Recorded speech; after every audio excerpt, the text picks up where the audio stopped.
My guest today is Adam Benner. Adam is one of the founders of Land-Grant Brewing Company here in Franklinton.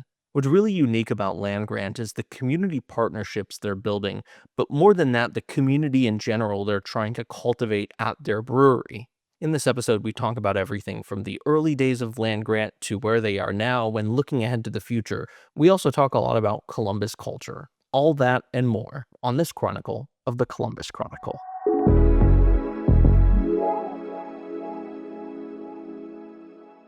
Crack one of these open. Those look delicious. There we go. So I brought Pool Party. This is my favorite beer. It's your that we favorite? make. It's like people ask, like, do oh, it's like a favorite child. Do you have like a favorite beer? Like, absolutely, it's Pool Party. Yeah, So, well, you beat me to probably one of the questions I was going to ask. well, cheers. Yeah, cheers. You can cut it in or start right there. That'd be.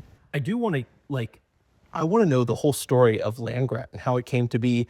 Before we get into any of that, I want to know your story. Were you originally from Columbus area? You moved here. What made you fall in love with it? So I'm a transplant, Northeast Ohio originally.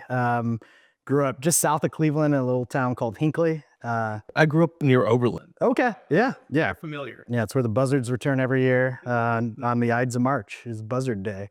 But yeah, grew up there, and after. I have an older sister, and both my parents went to Ohio State. Grew up a big Buckeye fan. Grew up coming down here quite a bit. Actually started at Miami, Ohio. That's where my sister went, and decided that Oxford it's a great school. I have nothing against Miami. It just was too small for me. Like I got the opposite effect. So had a lot of really good friends at Ohio State. I still would come up quite a bit, and transferred to Ohio State, and got into Fisher right away. And so always kind of wanted to, eventually I knew I'd kind of get into the entrepreneurship game. Like my grandfather ran his own businesses, and my dad's an optometrist. So he always kind of had his own thing going and wasn't sure exactly what I wanted to do. And so after school, I moved to Madison, Wisconsin. I worked for Epic Systems. If you have a My Chart, I think it's like 80% of people now are covered with Epic. They kind of toss you in the fire and did software implementation. And I got a degree in finance from Fisher, and didn't know exactly what it was I wanted to do. Minor in entrepreneurship, and knew that all right, well, I like math and creativity, and it's not as rigid as accounting. So finance made sense. And, but then went into software, shortly after, while I was in Wisconsin, had some friends in Chicago, went and visited them, and then met this girl that was one of their roommates, which is my now wife. So moved down to Chicago when we started dating, and I worked at Walgreens in their corporate offices, it's about 45 minutes north of Chicago in Deerfield, depending on traffic. And so during my lunch hour, I would just wander. And I had a friend that his good buddy in Washington just started homebrewing. And I was like, this sounds pretty cool. While I was living in Madison, that was really kind of my first dabble into any sort of better beer. In college, we'd splurge on a 30 rack of Busch Light and mainly just drank Natty Light. And so started really getting into beer. I've always been kind of I like the creativity side. I've dabbled in lots of different things, played a lot of sports growing up, from playing soccer, basketball, got really into golf, and then but I'm always tinkering with stuff. So that's kind of what I knew something in the back of my head. There's always this entrepreneurship bug, something was going to take me back to it. And so my friend lived above this brew pub in Madison. It was called the Great Dane. And now we were like, this is great. Beer can taste like this. And so it doesn't have to be this watery. Exactly. Yeah. Now there was this German, there's this German restaurant or bar restaurant called the Essen House that we had a pretty good gig when we first started at Epic, where they kind of did rolling start classes like accounting firms and stuff do. And there was 200 of us that all had just graduated from college, that were in training, that had a good job out of college. So it was the first time any of us had any money. And so we were like, hey, let's go out. And they would serve actual German imports like Paulaner and in Spaten, and they would have like you could get a glass boot of it, like, and so like we had some fun nights with that. And so, but again, getting exposed to different types of beers, and so moving into Chicago and trying to like, I saw all these breweries popping up. So when I first moved there was 8 breweries in Chicago and Chicagoland proper. And now there's more breweries in Chicago than any other metropolitan area. So they surpassed Portland, Denver. So you really see a lot of this energy. And so that's kind of like a really quick where I was to like the precipice of should we start something or something like that. So yeah. So when you get to that precipice, well, actually, I want to know like when did you start brewing your own beer? So it's good. Yeah. So actually it's funny. So again, I would drive around. My buddy, his friend in Washington, as I said, is doing his home brewing, and we're like, there's a homebrew shop. And so I would just start going at lunch and talking to the guy. And the guy was from Vermont, I think, and went to professional brewing school. And I'm like, this is like, I didn't know this was a thing. And so would talk his ear off. And finally I bought, it was a New Belgium fat tire kit. And it was the week I got back from my wedding. So we got married in 2010. It was just my wife, her sister, my sister, our parents, and their husbands, and the 8 of us in Colorado. Got back like that week. My buddy and I, we brewed that first batch of beer. So my wife works at the brewery also, and so she has been a part of this the entire time. Like we've been married the entire time since the first batch of beer was brewed. It was brewed in our kitchen. We lived in a coach house in Chicago, which is like the house behind the house where like they would keep the carriage. Theoretically, it was basically a converted garage. And the nice thing though, there was like an atrium. Like there was basically a patio between the main house and our house, and we had a crawl space underneath. So we actually had storage, which like being in an apartment in Chicago, normally you wouldn't think you'd have that. So like as many a hobby that I've done in the past, I got really into photography. I tried teaching myself how to play guitar, like right out of college. None of these stuck, but like, I get really into it. And so I'm buying all this different gear. And so we're brewing all the time, my buddy and I. So the first batch was right when we got back from our wedding. And then again, we just kept, that was the hobby. Like we would do it on the weekend. We started, my wife bought me a smoker. So we like smoke a pork shoulder and brew a batch of beer. It would take about 8 hours each, 8 to 10 hours. And so I always say if I would have got a smoker before the brewing system, I probably would have opened a barbecue restaurant. Would have been a way to. So it would have been a whole different journey. And so that's why I've said that to James from Ray Ray's that, could have been that's roles my reversed. my other obsession. So, and now I don't smoke meat anymore, and I don't brew beer because we have Ray Ray's at the brewery, and they make fantastic smoked meats, and the brewers are way better brewers than I ever was. So, yeah, Dude, that's incredible. It's really funny because I noticed a really similar trend along the lines of people who have started their own businesses or something to that extent. It's like, I just loved tinkering with all these different things, like you said, and then one thing kind of sticks and you're like, I really like this. At what point did that kind of sticking go, oh, I could start something from this? So I think it's one of the neat things that I really like about beer itself is there's science, there's an artistic side to it, a creativity side. And then what really attracted me too is you can really make it what you want from an entrepreneurial standpoint. From every time that we launch a new beer, we're telling a new story. And so you have that aspect. Even though as finance, I still have a creativity side that like I like to be a storyteller and be able to do that. And so one of the cool things for me, one of my college roommates, who I was his best man at his wedding, Walt, their co-founder. So when I was homebrewing, he's a graphic designer. And so as most if you've ever known a home brewer, everyone names their brewery. Everyone has these aspirations that it'll turn into something. And especially 15 years ago. And so we named our brewery, my buddy and I, we would come up with names. And Walt was living in New York and at a corporate job in publishing. And I'd be like, hey, we brewed this IPA. We think we're going to call it this. You want to make a label for it. So my hobby of brewing became his hobby of making labels. And so fortunate for this whole endeavor is his talent is at making graphic design work is way better than my brewing. And beer's a lot of marketing. So we started like seeing all these breweries start popping up.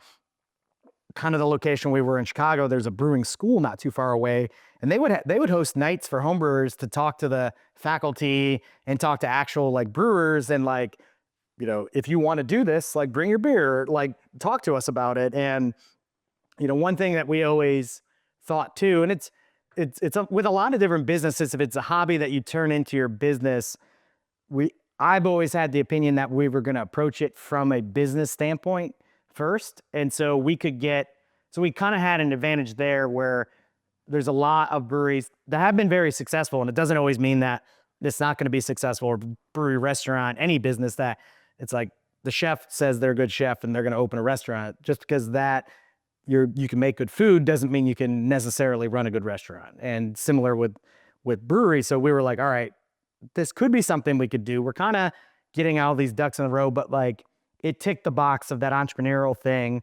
And one of the neat things, there was a brewery in Chicago, two guys that have worked at this really good bottle shop that were blogging their journey to start a brewery. So you could just follow along And that whole. follow along some of their trials, what they went through.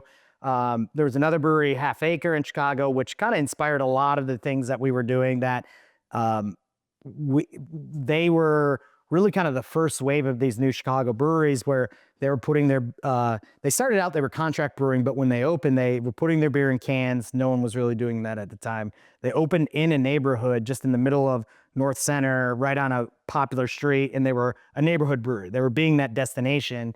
And then these other guys, Pipeworks, which were blogging their whole journey, did this thing that I never had heard of, called Kickstarter.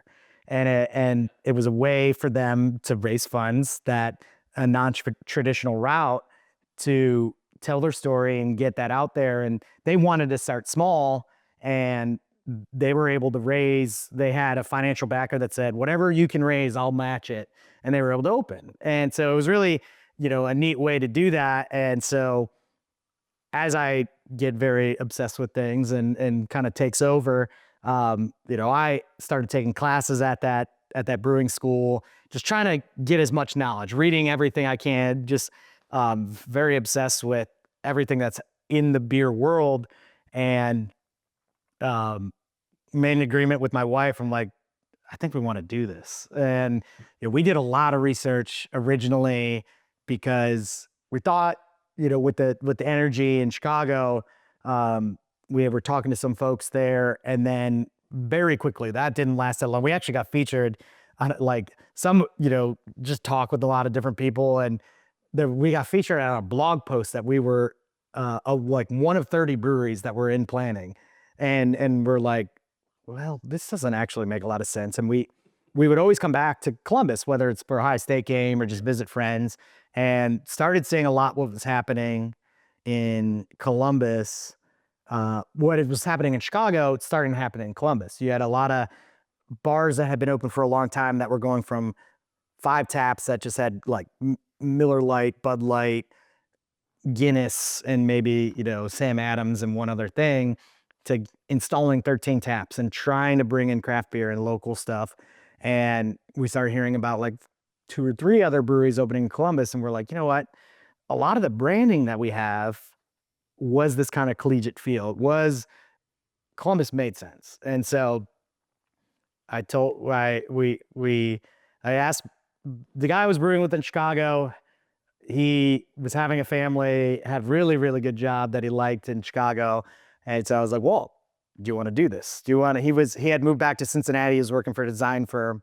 And I'm like, we could do this Kickstarter and see like if we're onto something. And my wife agreed that if we did this Kickstarter, she kind of knew that I would eventually, that the corporate world wasn't for me. Not that I was on a really good path, but I just knew I needed to I get it. answer to myself. And so um, we did this Kickstarter campaign in February of 2012 with the goal to raise $30,000, and we hit that goal at the end of March in 2012. And so, and for us, it wasn't like what Pipeworks did, where they were trying to use that just to open. A lot of it, we were like, this is our story. If we're moving to Columbus, we're I'm quitting, my job. My wife had a job in Chicago. And his wife are moving up from Cincinnati. That we're gonna have to do this full time, so we're gonna have to start bigger. And when it comes to brewing, it doesn't matter if you're brewing 5 gallons or 50 gallons, like I was in our backyard, to what you do on a commercial scale. It all takes the same amount of time. Like you're baking a cake, or you can't just speed things up. So we needed to start at a certain size. And so we did the Kickstarter, and that kind of set us off on the path that we've been marching down now. That was in 2012. So now 14 years ago. I have to ask, you say when home brewers have their own names, what was your first name? So the name of the original brewery was Oval Brewing Company. So it was our nod to Ohio State, without being too Buckeye centric. That was like, Walt and I are big sports fans. Again, I grew up, my parents went to Ohio State, and we a lot of even the original themes of the brewery were very sports centric, but we knew that we didn't want to be that kind of cliche type thing, but we also wanted a nod to a spot that, in homage to, what Homage is doing, essentially. Like what they've been able to set up here in Columbus is something that really inspired us as well, that it's a throwback. And like a lot of Walt's original designs were like back when you got a program and it was illustrated. It wasn't just pictures of of folks. And so we had the name Oval. We did the Kickstarter under the name Oval Brewing Company. So if you were to like look at like Land-Grant's Kickstarter, it would like redirect you to Oval Brewing Company. And we actually were working with the Moritz, the School of Law at Ohio State, in their entrepreneurship legal clinic. And so everyone's like, oh, Ohio State, they're so litigious. Like, that's why we're in Oval. There was an Austrian vodka that had the name Oval trademarked under, like, there's a protocol that gives you like 5 years to bring something to market if you're an international. And they had not done so, but trademark office flagged it, and it's something that every beverage alcohol company runs into now. The trademark office looks at wine, beer, and spirits all in the same category. So now there's tens of thousands of all of us. And they had the name trademark. They said there'd be confusion, and we're like, we don't have any money to even like do any of this. Go And down that berg, yeah. So we were, we had this kind of collegiate theme still. And I don't even know, I think it was Walt that might have like came across and goes, what about Land-Grant? And we're like, Ohio State's a Land-Grant college. It's something that, like, in the business school, and Walt was a English major, I don't think you learn about it as much, because it's more, Land-Grant colleges were engineering and agriculture originally. So I think those folks know more about it. And but yeah, it was another nod to the alma mater. And so we started with Oval but like Stiff Arm was a beer that we were brewing in. Now it doesn't taste anything like anything that I was brewing and that we had named. Greenskeeper was originally called Back Nine. We wanted a golf themed beer, but there was a Chardonnay called Back Nine in California. So Walt's wife was like, how about, who are the people that like mow the grass? And we're like, greenskeepers. And so that stuck. And so those are the two that we were home brewing from a name standpoint. So we had the brewery name and the two of the beers from back in the day. So you guys do the Kickstarter, and you're having these conversations. What does that conversation look like between you all when you go, yeah, we're actually going to go all in on this? I think from the standpoint, we're taking a big risk, but for both of us, we had just gotten married. Neither of us had kids. And we knew that, it was a risk worth taking, I think. And one of the neat things, I guess this is Kickstarter, you technically, especially if you're not launching a product, you don't really owe the people anything. But for us, we knew that as we were trying to open, there was 300 people that believed in our story, that we knew maybe a third of them. And so that was a cool way that whatever we were trying to say that we wanted to do, which was we wanted to be we wanted to be in a community, kind of like that, like stealing from Half Acre. Yeah. We didn't want to be in a business park. It wasn't necessarily just about making the beer from the very onset. It was about creating this community around beer. Walk to you know the people that are in your bar. Exactly. So it was a scary endeavor, and like you go through waves of like, you launch and you get a lot of different things, and then but it opened us up to people that we still know today. There's a couple distributors that reached out to us during that time. I know, like Walker at Columbus Underground, like we met him during the Kickstarter campaign. And so like folks that, very early on, and it's always funny that now that it actually happened, if you gave $5, you got your name on the wall at the brewery. That was our first reward. And so you'll still see people that'll come in and be like, oh, I think I know that person. Or like, you'll see people pointing to their name, in the brewery. So it was a scary endeavor, but it was kind of that we needed something to be that, again, that catalyst to say like, all right, here's a little bit of money. Cause that's the funny thing about Kickstarter is Amazon 1099s you. So you're then having to pay self-employment tax on whatever you're raising. So you don't think about the taxes. So like a third of it's already gone. And then your rewards that you say that you're doing, we're like, oh yeah, if you're $5, your name on the wall, $10, that's a pint glass or whatever. I think it was like $15 a pint glass. Well, you have to get that. A pint glass maybe is $2, but to ship it is about $6. So then you're eating into all of that. So it's like t-shirt, it's one of the funniest things after Walt's brother-in-law, his really good friend from I think it was grad school, was doing a Kickstarter campaign for this modular furniture. It was basically stylized C-clamps that if you were like an apartment dweller, you bought these and you're like, oh, I can make a table out of anything. Yeah. It's kind of their idea. And we're like, he's like, can I meet with you guys and talk about Kickstarter? And we're like, sure. Like, think about the rewards, all this. And they wanted to raise like $6,000 and they ended up raising like $250,000. I'm like, well, you figured something out that we didn't know. So, but yeah, no, it was, and what was interesting, anytime now when we would do like tours in the very beginning, we'd be like, has anyone heard of a Kickstarter? And it was like, maybe 25% of the people would know. And it was a novel idea. I think at the time we were maybe the fourth or fifth brewery that had launched on it. And I think we had raised the second amount. And then now again, that there's so many successful products that have launched and books and movies. And I would never invest in a business on Kickstarter if I was doing it again. We were the right place at the right time many times. It's kind of that's kind of been that was the theme of us getting off the ground. I think we had a lot of basically anything bad that could have happened, but also we were right place at the right time, so we can get through a lot of it. So, well, for whatever it's worth, you are 100% that community bar, at least to me, because that was one of the things when I came here, was very drawn to your beer already. But then moving here in Franklinton, just walking to the brewery, hanging out, just the atmosphere you've created, incredible. Why Franklinton? That's a great. So again, we wanted to be in a community. We wanted to be in the heart of the city. So we opened the doors in 2014, but the Kickstarter was 2012. So we spent 2 years trying to find a space for the brewery.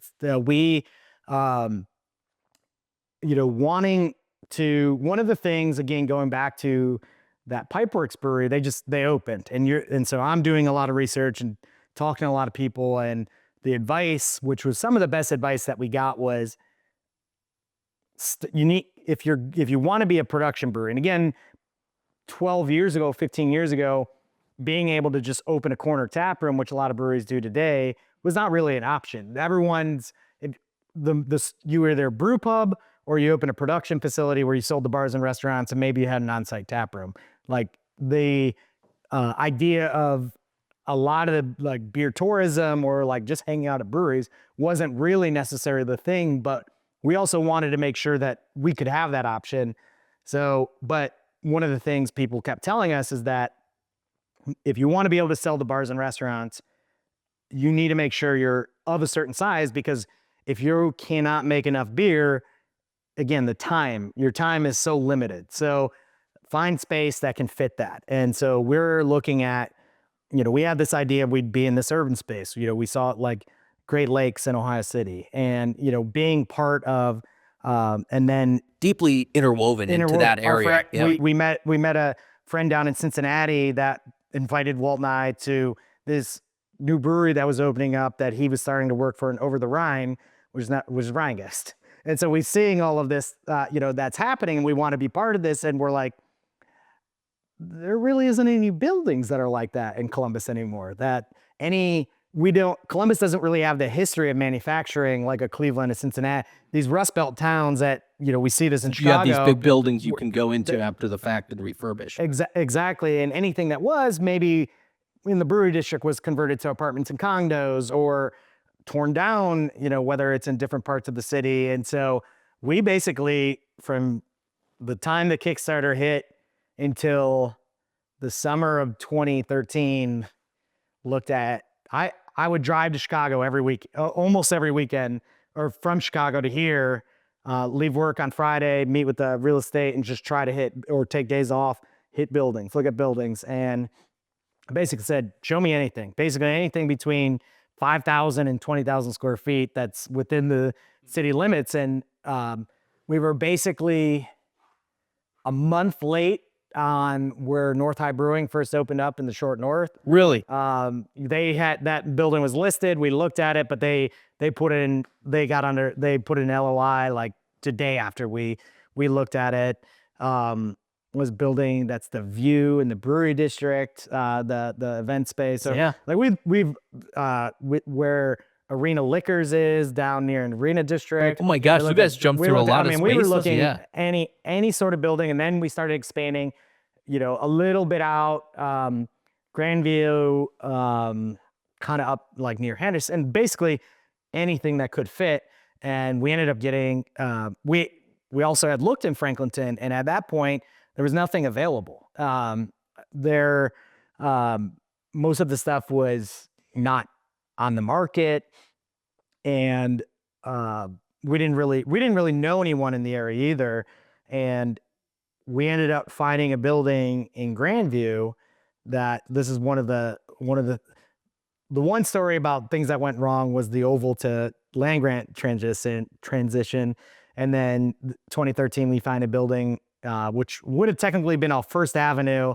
It's a beautiful 20,000 square foot barrel truss roof warehouse near the Grandview Yard project that had ceilings that you could put tanks in. It was tons of space, and was perfect for a brewery. And so and the price was incredibly low. And so we had we had a lease signed.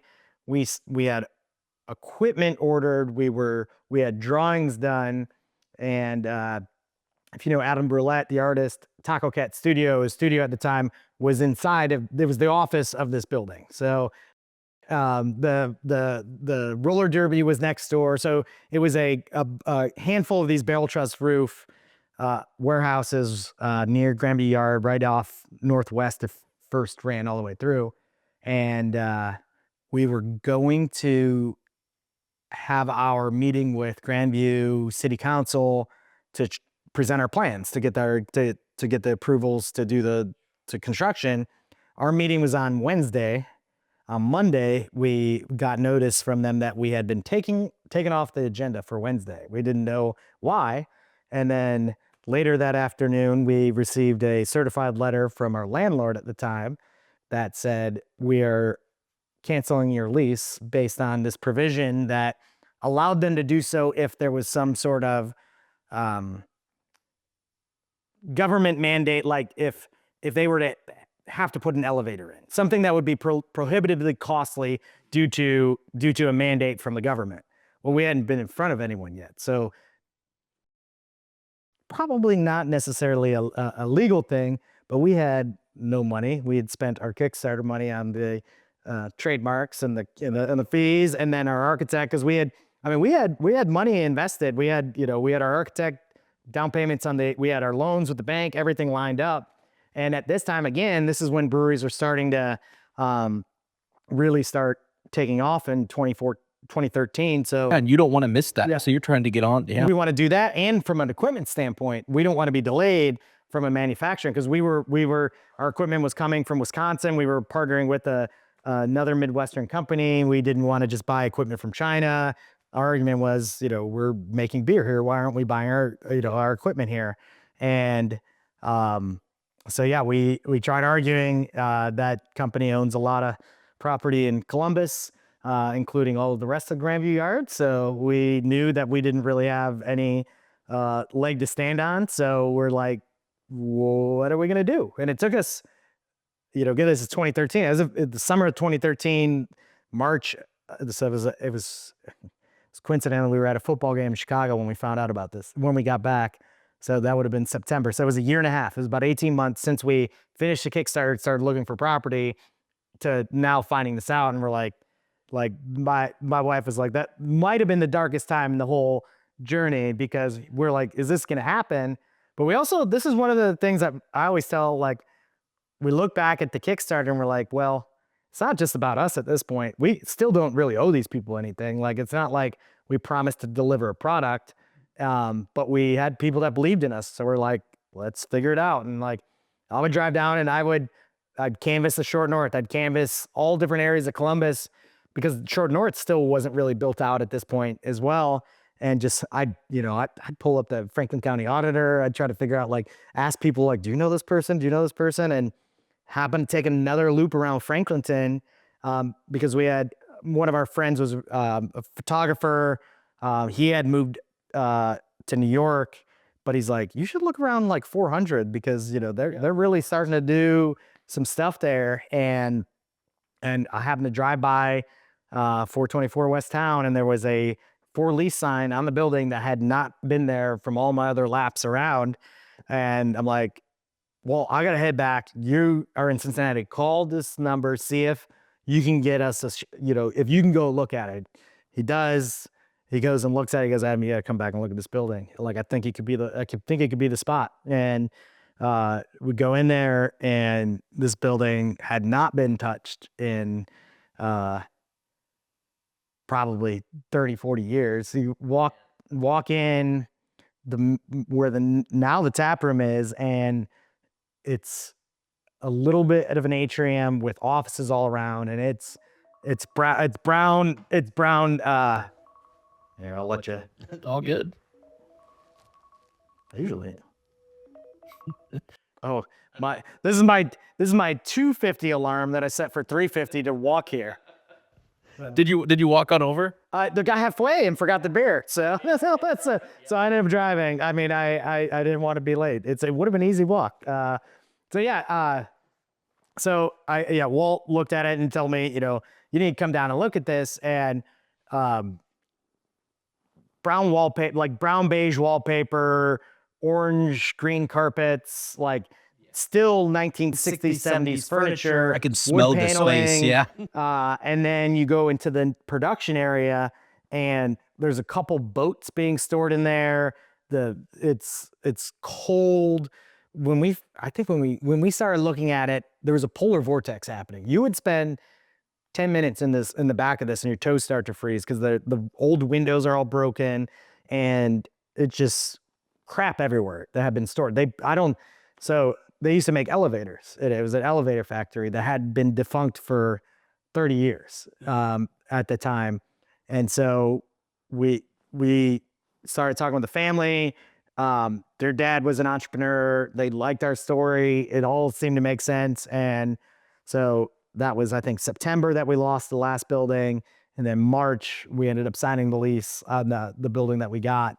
And we would take people through, and they're like, what are you guys gonna think you're gonna do here? We're like, you got to see past a lot of it. Like, we're gonna tear everything out of here. It's got the space, and again, we're like, this is a cool area. There's this art studio, these artists right across the street.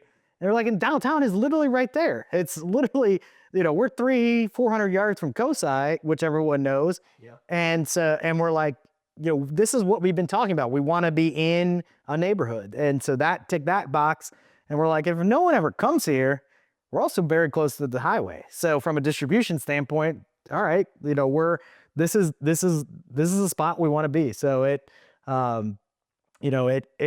again, kind of the right timing. There wasn't really, a lot of people we talked to, when people were kind of, I didn't really know much about Franklinton prior. We went to COSI while I was in college.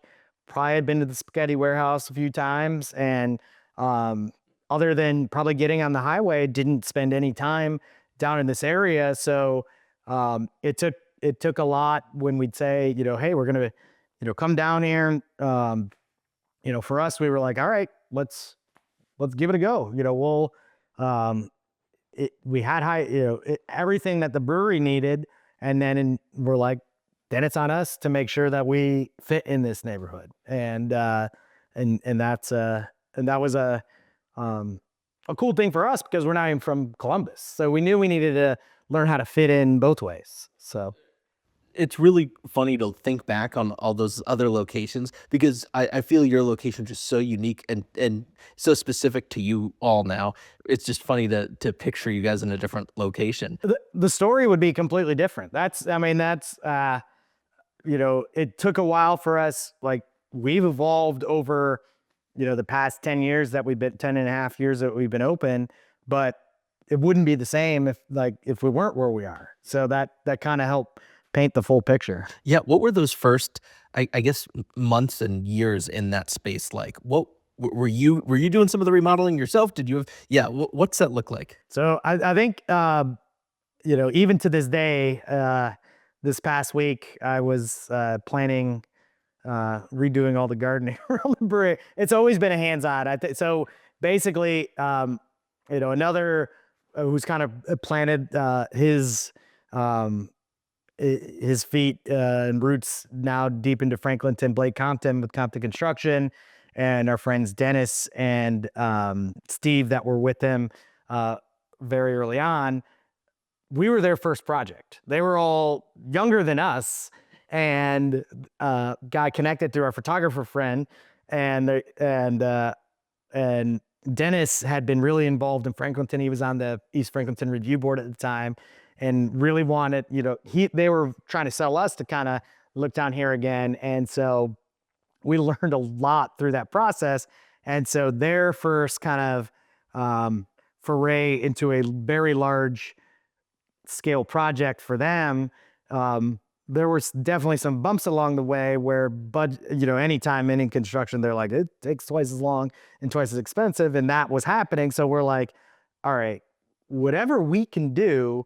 So luckily my company at the time, right when I had moved, the company I was working for in Chicago, I was like, this is when we were when we had the other building. Listen, I'm going to be opening a brewery in Columbus. So you're working through I'm this working through, whole I'm stuff, doing two things. How did you stay sane? So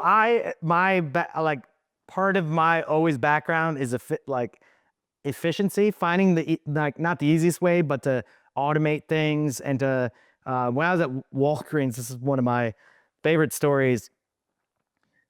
This is early 2010s, and I worked for their prescription benefits side. So if a company like Toyota comes and says, hey, we have 100,000 workers, we want to negotiate our own prescription rates, versus any small business that was going, all right, my insurance carrier is going to do this. So they're doing that themselves, or the insurance companies will go, hey, we have 1 million lives. And then my team analyzed the data on it and said, okay, here's all the prescriptions. If we ran generics at $5, if we did, this is what we're doing. And then the salespeople are signing those contracts. And these are $100 million contracts. Those were in the early 2010s, still on paper and being filed away. And they had uh, two full-time people that would have to get the file from the salesperson and then transcribe it for the analysts. And any sort of thing like that, you can have mistakes. And oh yeah, the rate was different. And so I was like, hey, how about I build a access database that can house some of this stuff? And so that's kind of how it started. And it was like, and that cut our time tremendously because an analyst could just access that contract, pull the rates into Excel in the model. And so that's basically what my career path went from, just data analyst to operations and finding ways to really make workflows more efficient and digitize or whatever. And so I was able to, that was my job at the company I was working. We were in higher education. We were setting up nursing schools over the country. And so my project at the time, that was my sole thing, was we were trying to help the teachers automate student scheduling that they would do manually for their entire cohort of students. And so, so I was able to do that wherever I was remotely. And so, so the company, they were happy. They're like, this is great. Would you mind staying on? Like it actually worked out. So I stayed on as long until we actually signed the second lease. And so that worked out, still had insurance and all the stuff that you need from a business or a lifestyle standpoint and an actual paycheck. So once that happened, then again, we got our hands dirty. It was, we took out there's some good pictures of Walt. Just, we would go to Strongwater across the street after, it was the only, I guess, we go to rehab every now and again too, but our first salesperson worked at Strongwater. We had a good rapport, and we looked like we were coming out of the coal mines because this is an old machine shop. They're making elevators and there's just dust and soot and stuff from, 60, 80 years. And so we'd come up, but we would sledgehammer walls down. We're like, can we take this wall down? Someone's going to have to take it down. Do you just want us to do it? Sure. And we would take that down. And basically for about 2.5 months, we had our original head brewer. He had been at Columbus Brewing Company and had left them. And we're just like, hey, like, we don't know if we're actually going to have, like, when we're going to open. This is during the Kickstarter. He's like, I want to be part of this. And so for the first 6 months, he's there with us, and we, there's paint all over the place, and we're like, oh boy, this is gonna be lead paint. This is an old building. We got it tested multiple places, not lead paint. We're like, all right, incredible. It's peeling off, and just the floor is covered with it, and it's peeling off all the wood. And so we asked, and we're like, get a quote to get it sandblasted and all this, and it we didn't have the money to do that. So we're like, all right, what if we pressure wash it? They're like, yeah, you can do that. There's no water in the building at the time. So the Idea Foundry would let us run a hose from the Idea Foundry.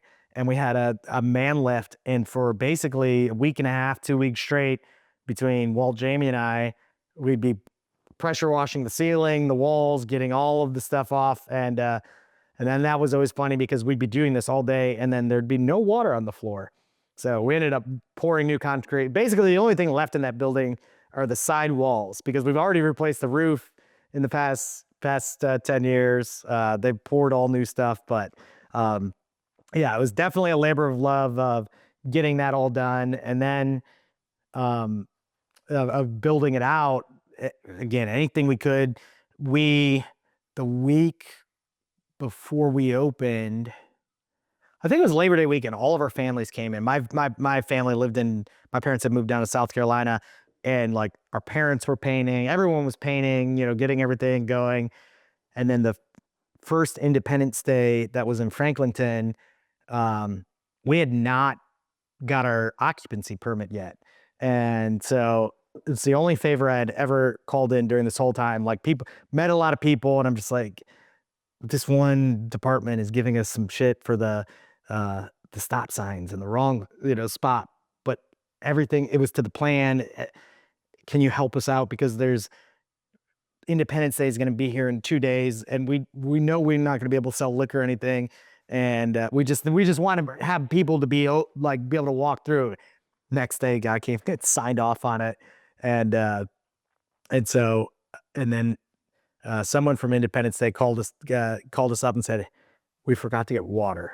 If you guys go buy water, I guarantee you guys can sell water." So we sold water and T-shirts. And it was the first revenue we ever had, and then in the brewery, what is also very funny is so there was an EDM dance show in the brewery because we had a ton of space at the time, and one of the DJs is now our commercial banker at Heartland Bank, and so I always tell that story to different people we meet. But so yeah, it and then the day we opened, all our parents are there.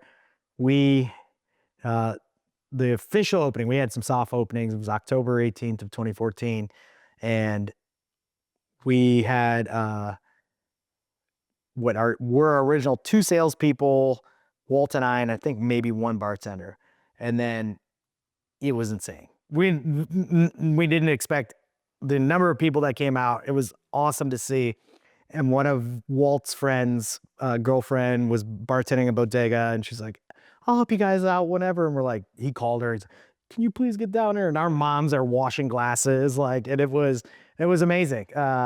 Trent was down there from the board of trade. We cut a ribbon on the taps, and it was an awesome experience. And I always tell people, like, especially friends now that I've like seen their journey of opening businesses, or other people in the industry that open breweries, we always say you feel like you're there, you finally did it, you open, it's like, but this is actually the beginning. Like, you went through this whole journey to get there, and so that that it seemed sometimes like 2 or 3 years ago, but it's wild to think that it's been over 10 years now. Oh, what an incredible story. And what a great point is, like, you think you're working up to this as the end goal, but really that is the next launching point for everything else.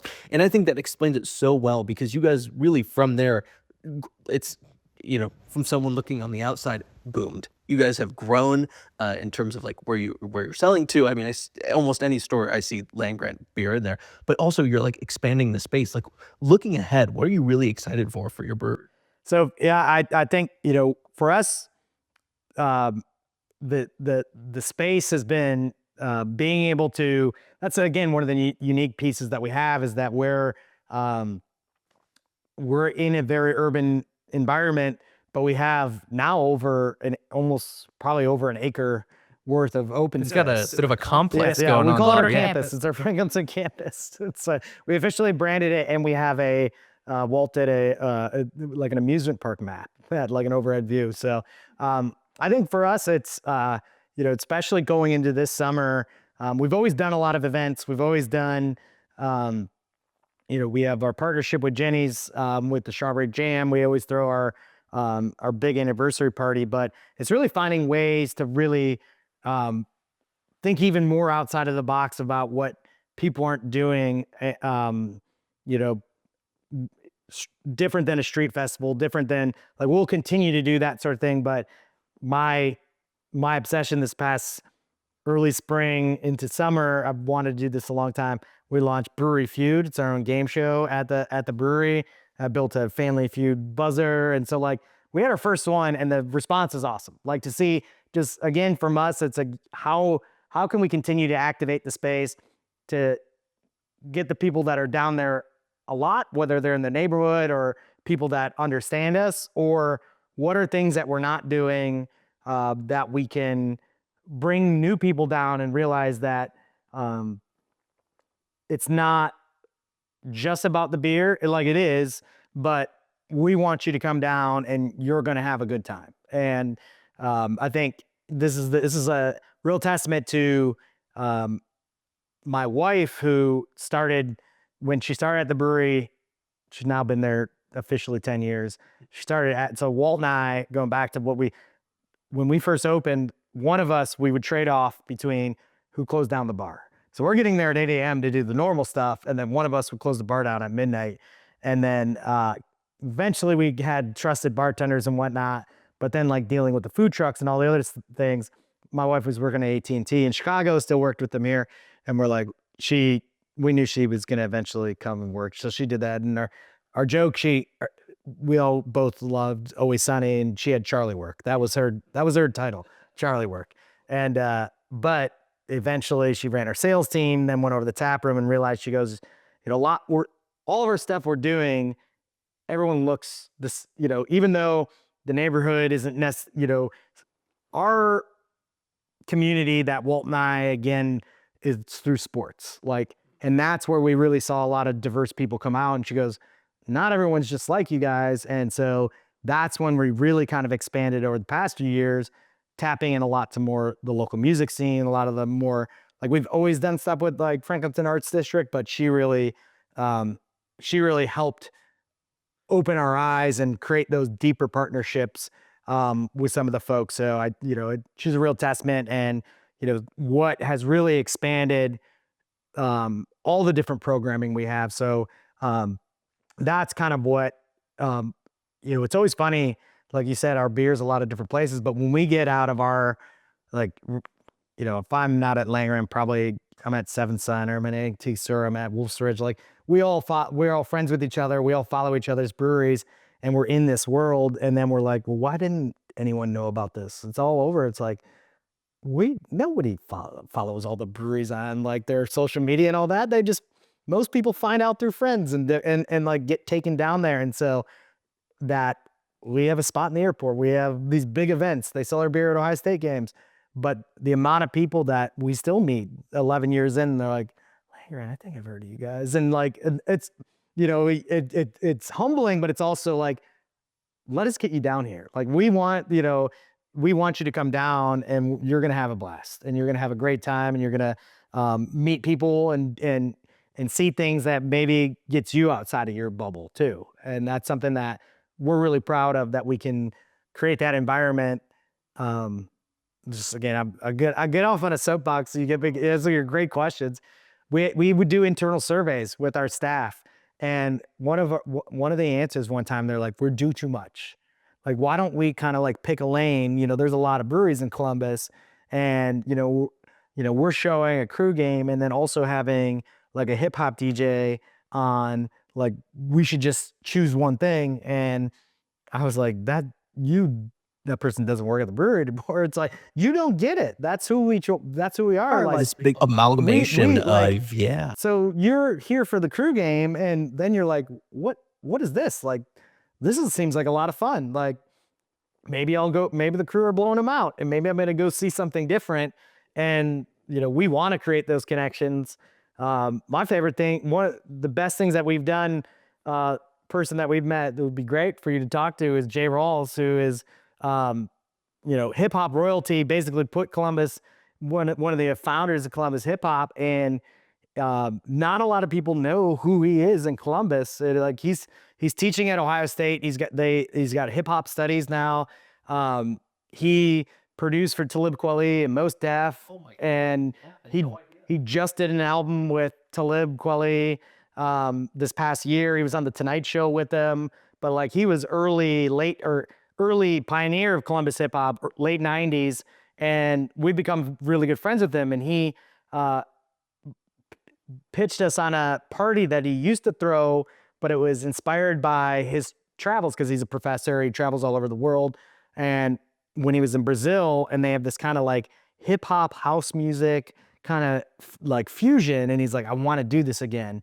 And he goes, I have friends in the DJ world, like, I'll bring them out. And Columbus doesn't really have a big DJ following, but we have Prince Paul from my brain, I've been talking too much, but we've had these people that like have played all over they DJ all over the world. And then Jay Rawls himself, he's like, I want to create this kind of fusion. You go to it, and it's dancing. He's getting the crowd involved, and he's like, you need to Shazam these songs because you've never heard them before. And that's what, and like I told my wife, and they're not the best attended events, but they're amazing. And I'm like, I wouldn't have gone to this, but I get to experience in that. And I hope someone was happening to be at Land-Grant. And again, we're continuing to do that this summer. Talib Kweli is coming. He played a couple of years ago. He's coming back to play. And Pete Rock, who's also a pioneer in hip hop, is playing. But these kind of cool connections that we never would have imagined 10 years ago what the brewery has become.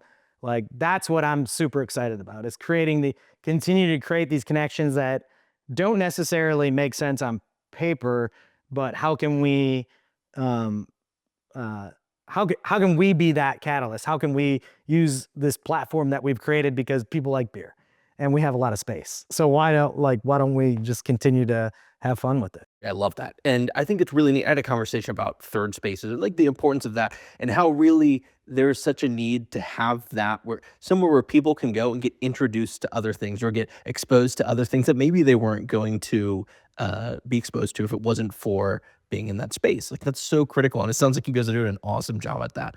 You mentioned something earlier that I want to touch on. You had mentioned like all your beers have kind of a story or like it's like a creative process. How does that look when you guys are brewing a beer? How do you craft that story around that beer? So, well, I always say there's all different, like, we try to look at our portfolio kind of as like um as a whole, and there's different parts of it that makes, so like if we're trying to just fill out the tap room, that's a little bit different than if we're trying to fill out the grocery store shelf or what's going out to bars and restaurants. But there's so sometimes it's sales driving and saying, hey, we're missing X in the portfolio. What would fit this? And so then the brewers come and say, hey, here's a beer that we think. So that was kind of this past year. We knew we needed like a IPA in the summer that that was differentiated from O'Shure and some of the double IPA big time that we're doing now.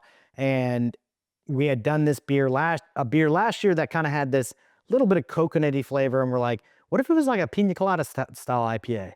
And the brewer's like, well, there's these hops that could kind of give us that. And then we sit in the room, we're like, well, what should we call it? So that kind of was driven from that time. We're like, so what that beer ended up becoming Escape, which was the pina colada song is actually called Escape. And so, but then there's other times that we're like, especially more early on, we would be like, I go, Walt, we should do a Mexican lager and call it Urban Sombrero, because huge Seinfeld fans. And like, how can we do this? Did he catch that right? And, Yeah, yeah. and so, so we, how can we do these kind of subtle nods to things that we like that kind of have an association to something, and then that drives the development of what's happening. Other times, the brewers will brew a beer that they wanted to do it, and then we're like, all right, let's come up with a name from it. And there was a whole series of beers last year. We were trying to get to what now is our year-long double IPA. And so Walt's like, all right, we're mixing all these hops together. I'm going to kind of create this series of mythical kind of cryptids, but hybrid characters, because we're using multiple hops. So like the names would be like Naughty Mosa or Samaka, and like just blending two different hops together. That's Azaka and Simcoe. Those were two hops that we were using. And then he would create this mythical creature around it.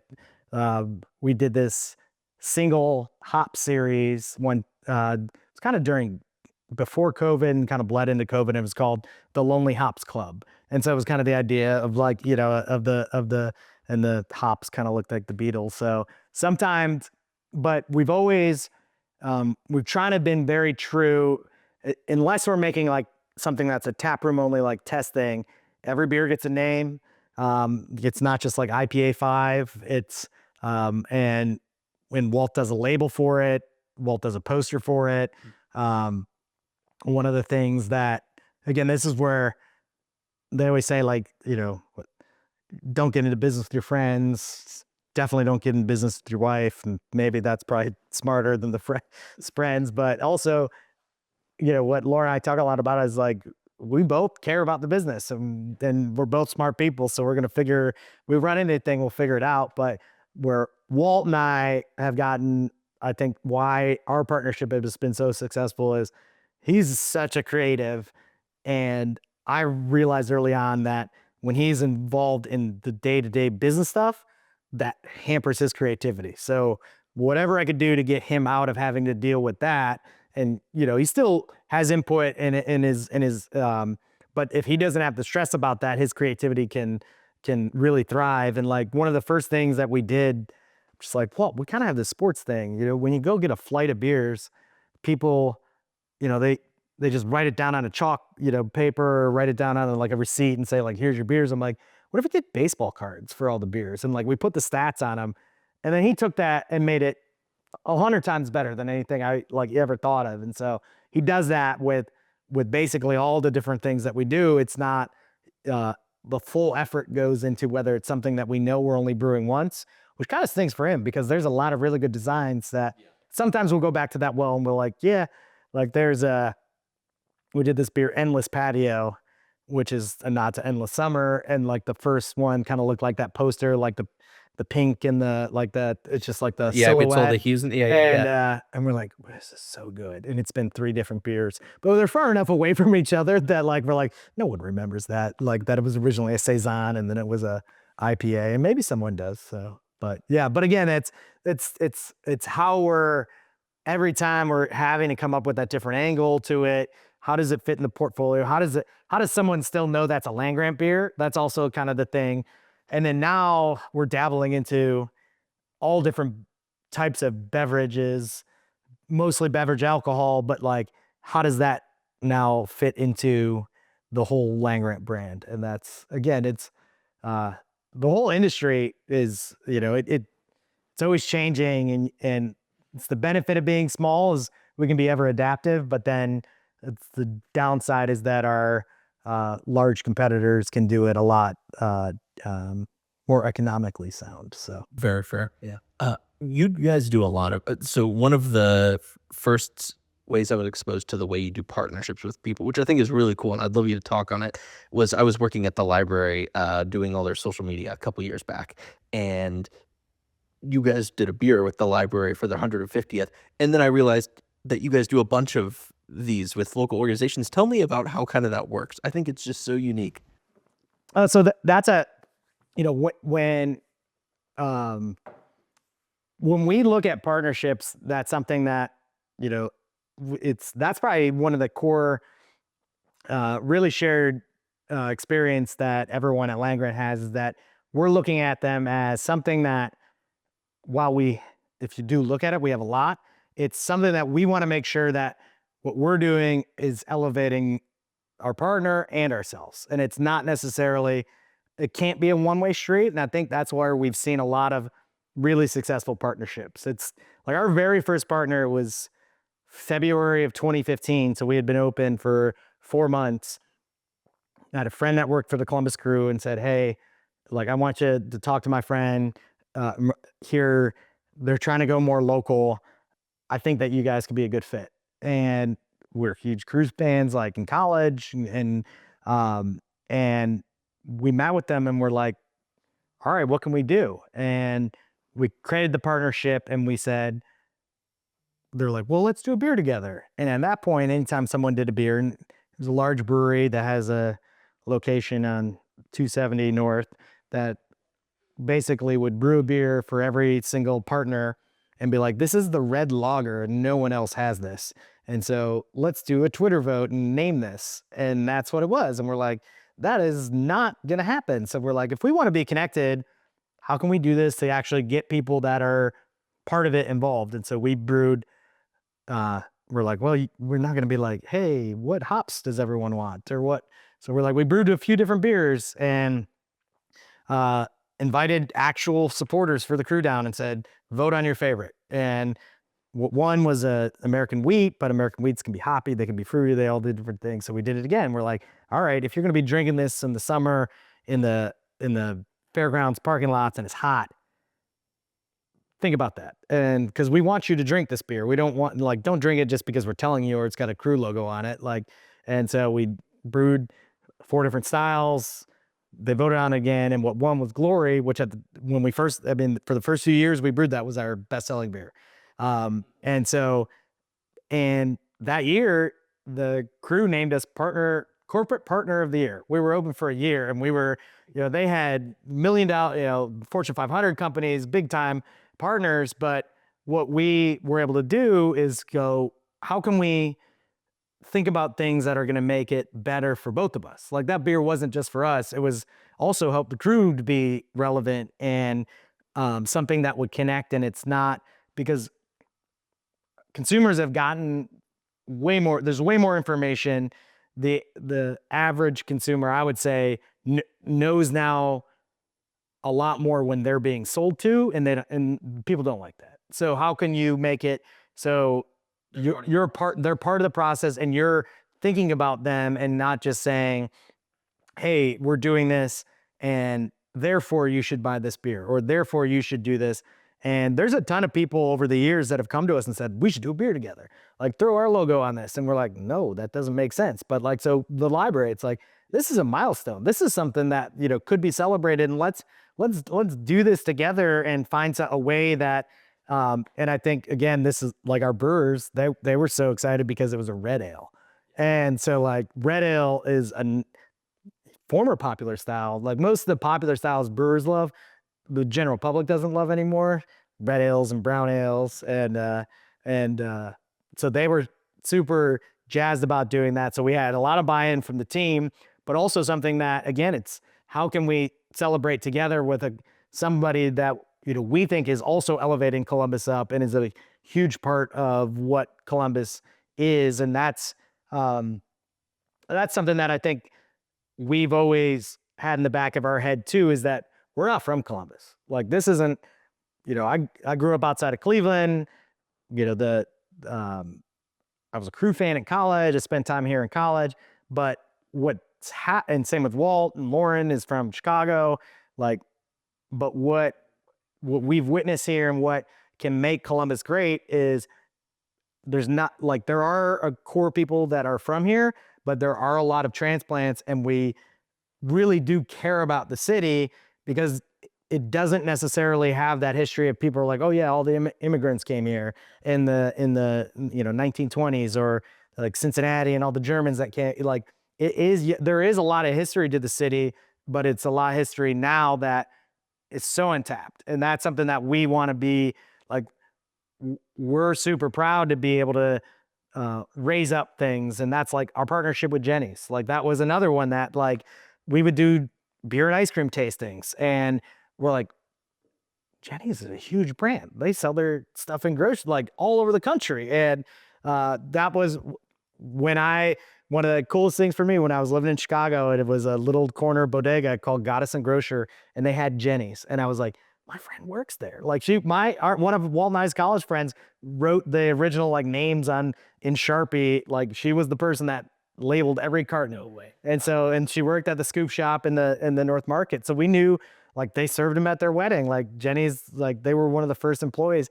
And so something that we're proud of, we're like, we get to partner, and the access that we've had to be able to partner with some of these larger people, like whether it's Homage or Jenny's, like people that we've always like admire what they're doing, and then to be able to do something even greater is something that that collaborative nature doesn't really happen. I didn't see that as much.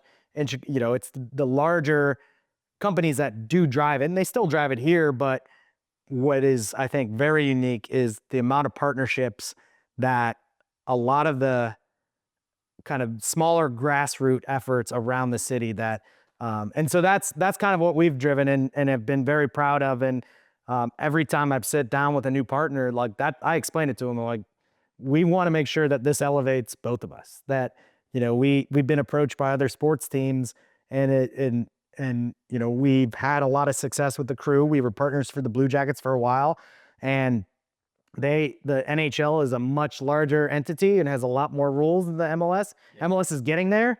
That like what we were able to do way in the past, like the amount of stuff that now goes to MLS corporate, and they're like, nah, you can't do that anymore. But it's for us, we're just not, when people approach, because again, we also, from a partnership standpoint, like it's easy to go like, oh yeah, our beer gets sold. Like it's tough to do that if you're like if you have like a pest control business. Yes, like much different. That's harder to say like, yeah, they'd love to partner with anyone in there, but like it's a lot. How do you do that? So we have that ability. We have more of a platform, but we also realize that and don't want to just say like, oh yeah, just because our beer's going to be there. And how can we also, you know, whether it's, partnering with an ancillary organization like FAD, like, all right, well, let's work together, but let's make sure that we're bringing in someone like Franklinton Arts Group or some organization that can benefit on it as well. So And you kind of hit on it a little bit when you're talking about the partnerships and just that culture. But, when you look at Columbus and look to the future, what excites you about the future of Columbus and what maybe concerns you? I think again, the Columbus is, um, I think that the opportunity that is for the city is really realizing who the city is, right? The The identity. the identity. So this is a side note that, like, I'm not as concerned about having like a specific identity of like we're the city of rock and roll, or we're the Queen City, and it just knowing what the city actually wants to be. Because I've talked to different people within city government that don't necessarily agree with what the city wants to be. And like, as someone who has lived both in suburban life and in a much more urban city in like Chicago that still isn't as crazy connected as like New York, that there's always the talk of how transit's going to be and access, but I think there needs to be some sort of cohesion between where we're going on knowing um, how we're actually going to do it. Because I've talked to people that they go, no one, this is a car city. No one's ever going to use any sort of public transit here. And if you set it up that way, it's going to go to waste. And if we don't have parking and we don't have these different things, then the downtown will die. But like, my sister lives in Charlotte, and that was the same argument they did. And they converted all their old rail lines to light rail. And now all the international developers are buying up where the new tracks are going to go because of what that did to the connectivity of the city. And I think one of my biggest concerns is that, this is my soapbox. I talk anybody I can ever talk to about it. And I know stuff is starting to happen, but like, we're building all of this infrastructure in the urban core, which I absolutely love density. Like, I hate parking lots. Like, when we were Not a building the fan of beer the sprawl. when we were building the beer garden, people would walk by because I was going back. I dug the holes to put the fence in. Like, I was out there, and they'd be like, "Oh, you're putting more parking in because we needed parking." We're like, "No, we're putting more space for people, and people will find ways." But we have this density, and we're building all these apartments. But what's going to end up happening is people are going to move down into these urban core, and they're going to go, "How do I get to the grocery store? I need basic amenities." Like, I ran out of like milk. Where do I go? Oh, I got to get in my car. Oh, I don't have a parking space. Oh, I'm paying $400, or I'm paying money to park my car. And that gets old very fast. And then those conveniences that you're used to is why the sprawl will continue. But we're incentivizing. It's very tough to tell a developer that square footage that could go to like a restaurant retail or something, you're going to have to go to someone that needs to use this for a grocery store. And without those kind of amenities that you don't need a car for, you really limit your overall potential, in my opinion. Yeah, so I assume you're excited about, like, all the updates to the zoning code. The zoning code, I think, what's especially happening down here, what's the proposed future of the peninsula is that there's a grocery store going in there. I think those sorts of things, even the Franklinton market, there was nothing, having those sorts of things really do help residents. And, I think that's exciting. I think that, but I also, for like an area like Franklinton, like, it's a mix. We saw what happened in the short north, that like, and this happens in any sort of arts district, that an area becomes popular, then it drives out the people that made it become popular. And then what happens to make it either continue to have um, that sort of neighborhood feel. And so, again, if you look at the Midwest and Chicago, you see this with certain areas, certain neighborhoods completely lost it. And people have moved to different pockets, and that's always going to happen with any sort of, that's just the nature of cities and development. But if you and I think what I've seen here in Franklinton specifically, um, it does at least seem like there is a unified voice. I think the city was very smart setting up the East Franklinton Review Board went before all the development. Like they knew they had this opportunity and they did it beforehand. So they do have a guiding principle to keep the neighborhood, while the development is overall good, but to still retain what made the neighborhood turn into the neighborhood originally. Yeah, it comes to I was talking to Trent about this, I've talked about it with him a few times, but it's like, not against development, we want that development, but we want the responsible development, right? Where the community is involved in that process, and they're part of it and can be part of that growth and grow with that. Yeah, but yeah, completely. Final question, then I'll leave it to anything you wanna add, but I always like to ask people this, like, obviously land grant, but besides land grant, favorite places to eat, drink, or just hang out in Columbus? We live Schumacher Place on it's close enough. I think I'd love to live in Franklinton, but um, I live, I'm at the brewery, too much. And so it's close enough. I can be here, and get away. So Cool area. on, especially if they bring I don't know if they brought the happy hour back, but Lindy's patio in the summer, if they have the happy hour, cause that's you kind of feel like you're on vacation when you're out there. I think that's one of the coolest spots if I'm going to go. And I think uh, it's always funny because I like a more of a diner. My wife is uh, more sit down for breakfast and stuff, but DK Diner in Grandview is where I always make her take me for my birthday breakfast.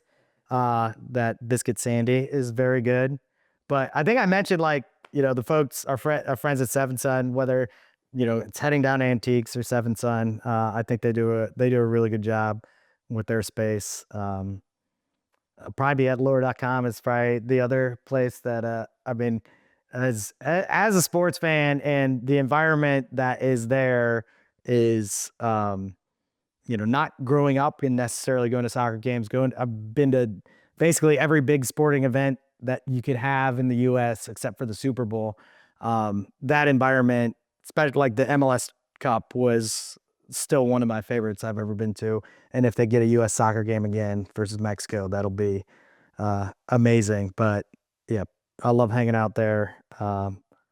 Energy's unreal. Energy's unreal. I mean, and it's exciting that the team is here. I mean, that was, as a Clevelander, I thought they were a goner. So this is the weird growing up out in the Cleveland area as a sports fan, and then even my Ohio State fandom was during the '90s and the Cooper years, where Ohio State did not win anything, and they had disappointment and disappointment, and to have the Crew do what they have done over the past decade in the Ohio State, it has made it a lot easier for Cleveland sports still not winning anything. So Yeah. except for my Cavaliers. Yeah, I was gonna say in Kels, 2016. yeah, yeah. No, So yeah. I'm with you. Fun fact, I was in downtown, an internship at a TV station there when they won the national title, which was so cool. But yeah, unfortunately, still sadly a Browns fan. But like Crew and like just kind of falling into some of the other teams around here and just diversifying my sports portfolio.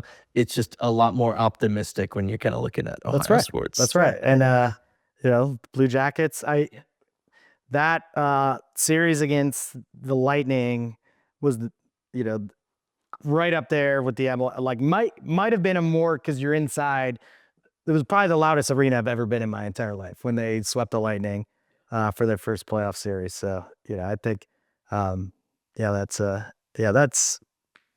But no, for real, I appreciate you coming on. Anything else you want to add? Anything you want to plug? Thing going on? I, there's so much going on. That's no, I think no, I really appreciate you having me on. I think again, I'm super excited to continue to listen to what you're doing, and thank you for having me as your podcast gets off the ground, and excited to continue to listen to the other folks in Columbus that again, it's a great introduction for different people to understand what's happening and all the, I mean, it's such a, um, the people here are amazing. And that's one of my favorite things is, in why I'm so happy that we did come here. That, we, like I said earlier, we could have tried in Chicago, but it would have been such a little fish in a big pond. And the connections and the lifelong people that care about each other in this city is something that I've not seen anywhere. So the people here in Columbus are amazing. The leaders of the organizations, I think, all really care about the success of not just the city, but each other to, and so I'm excited to see you be able to tap into that. Yeah, much appreciated, man. So cheers.